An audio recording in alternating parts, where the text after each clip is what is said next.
Bonjour à toutes et à tous, on est en compagnie de Pascal Ribro, l'auteur d'East India Company, qui est un jeu qui va sortir, on l'espère, à Essen, et puis en boutique fin octobre, début novembre. Alors Pascal, pour ceux qui ne te connaissent pas, est-ce que tu peux te présenter rapidement? Alors bonjour, je suis Pascal Ribro, dans le civil je suis professeur de maths en collège et puis je suis un gros joueur de jeux de plateau. Voilà, et puis créateur de jeux maintenant, voilà, East India Companies et puis l'année dernière Virtu chez Super Meeple. Voilà. East India Companies qui avait gagné Paris Ludique, oui, alors ça monte avant la pandémie, donc c'était en 2019 je crois. Ah non, en 2017. 2017. Moi je connais l'histoire, mais pour le public, comment ça se fait qu'il sort seulement maintenant? Ah bon, alors c'est un jeu expert, c'est pas trop ce qui est cherché en ce moment. Moi je développe beaucoup mes jeux, donc j'ai continué à le pousser. Je l'avais proposé, il a eu, bon, il était chez un autre éditeur, mais finalement ça n'a pas pu se faire. Voilà, et puis le hasard et puis Césaré a été intéressé et puis il se retrouve maintenant chez Atalia et va sortir pour mon plus grand bonheur. En fait, là, dommage parce que Thierry, qu'on a vu il y a un instant, que vous ne connaissez pas, bien évidemment, c'est une histoire entre nous. C'était une personne, et même beaucoup de personnes en 2017 parlaient des compagnies des Indes, c'était ça le nom à l'époque du prototype, comme si c'était un jeu qui était déjà édité. Et moi je me rappelle qu'en tant que distributeur, j'étais un peu jaloux, entre guillemets, en disant, mais tout le monde parle des compagnies des Indes au lieu de parler, par exemple, des jeux qui sont déjà là, disponibles. Ouais. Et du coup, quand j'ai su que ton jeu s'est libéré, je t'ai contacté immédiatement parce que je me dis que ça devait être un jeu excellent. Je n'avais pas joué, mais des personnes comme Thierry et d'autres personnes comme ça qui m'ont parlé de ce jeu-là, s'ils disent que c'est bien, c'est que ça doit être vraiment bien. Effectivement, du coup, quand tu m'as la présenté, c'était le gros coup de cœur immédiat. Là, ça c'est un prototype, bien évidemment, hein, ça fait maison. Là, on voit les trois logos parce que ça c'est la version qui sera vendue aux États-Unis, parce que ce sera localisé par RR, dans l'Amérique du Nord, ou dans les pays germanophones, et puis Atalia en France et Belgique, principalement. Du coup, voilà, ça fait un beau tirage. Oui, ça fait un beau tirage, une très bonne surprise pour un jeu expert comme ça. Ouais, moi je suis très content. Voilà. À ton avis, quelles sont les originalités du jeu? Alors quand j'ai fait ce jeu, j'ai vraiment voulu jouer un jeu qui simulait le commerce maritime, voilà, avec de l'offre et de la demande, et puis j'ai voulu mettre une part bourse. Je suis un joueur de 18xx, les spécialistes connaîtront, et c'est un jeu où tu as une mécanique de bourse qui est vraiment très intéressante, on peut faire de la spéculation, et j'ai voulu mettre ça d'une façon quand même un peu plus simple, un peu moins lourde que dans le 18xx, et voilà, donc créer un jeu qui raconte le début du capitalisme, voilà, et le commerce.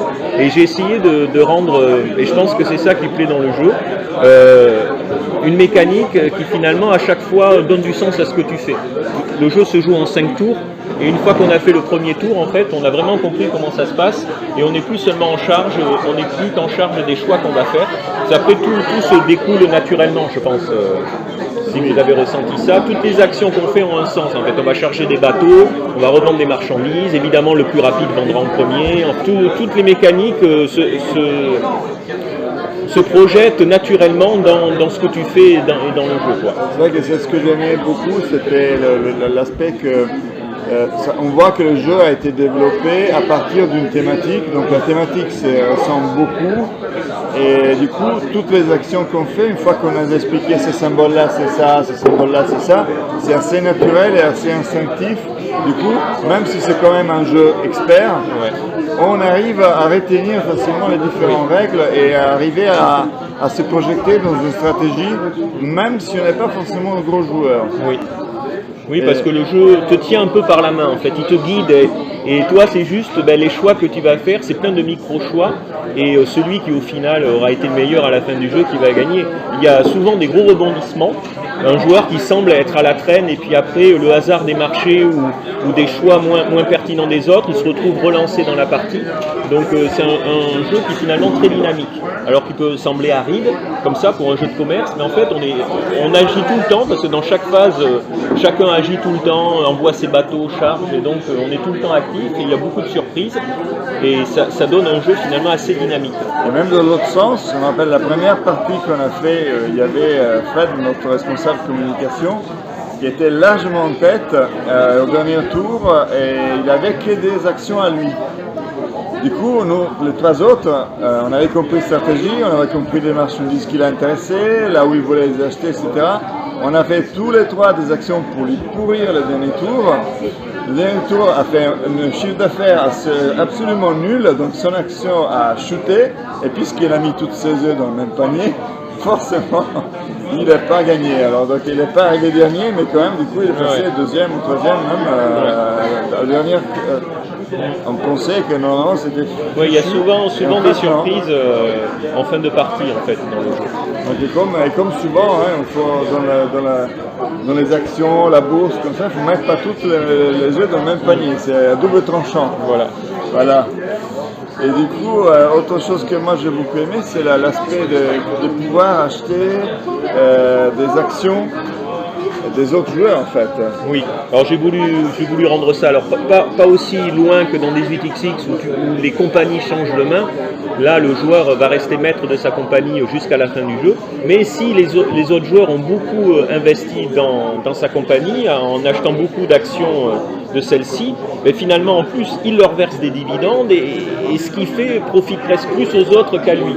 Donc il faut être vigilant, comme Césarée dit, investir chez les autres, mais aussi être vigilant à quand même garder suffisamment d'actions de soi-même pour que ça continue, qu'on soit quand même le premier à profiter de ce qu'on arrive à faire avec sa propre compagnie. Donc ça donne une bonne richesse et il y a de la spéculation, enfin ça peut donner des parties très différentes. Autre système assez ingénieux, c'est le fait que du jeu où il y a une bourse, une chose comme ça, il y en a pas mal.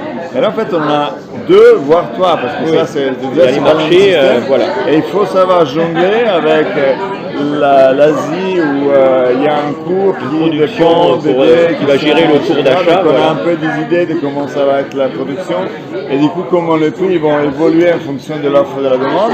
Et à l'opposé, en Europe, où on a le contraire, les Européens qui consomment des biens, du coup il faudra enlever les cubes et les reposer dessus parce qu'on les rend en provenance de l'Asie. Je voulais profiter pour rappeler le travail. Donc personnellement, je suis très content de Benjamin Fayou, qui est notre graphiste et chef et directeur artistique, et Guillaume Tavernier, qui a réalisé l'illustration. Je vous laisse peut-être en commentaire de nous dire ce que vous en pensez, pour les remercier. Je pense que c'est... Non, ils ont vraiment fait quelque chose qui vraiment plonge dans le thème, une table de navigation. Voilà, on a vraiment l'impression de se retrouver au XVIIIe siècle à la tête d'une compagnie maritime. Ils ont vraiment un très beau travail artistique. Ouais, et puis Benjamin a essayé de faire un jeu où l'ergonomie est très facile à prendre en main. D'une part, et autre chose qu'il a perçu en tant que... Alors il n'avait pas forcément joué, mais quand on y expliquait le jeu, on y a joué si rapidement sur Tabletop Simulator. Et il s'est dit, c'est là quand même, on a vraiment un jeu expert, mais qui peut être accessible pour quelqu'un qui n'est pas habitué à ce genre d'expert. Oui. Donc on ne va pas faire un truc trop geek, trop sombre, trop alambiqué. Donc relativement simple, épuré, mais en même temps immersif. Et donc, toutes les informations sont sur le plateau, l'iconographie est claire. Non, vraiment, il y a une bonne ergonomie. Je suis très content de son travail. Leur travail. Et Guillaume aussi. Et Guillaume qui fait des magnifiques illustrations. Personnellement, on l'a souvent eu au téléphone et sur Skype, mais voilà, bravo aussi à Guillaume. Le jeu sort effectivement pour Essen. Les plus chanceux pourront voir les premières battes là-bas, mais après ça arrivera tout de suite par bateau, je pense fin octobre effectivement. Donc tous les bons loups du Caire prochainement. Merci pour ces petits bijoux ludiques. Merci Mais merci, de l'explication, d'avoir partagé un peu de temps avec nous. Merci Et à toi. bientôt.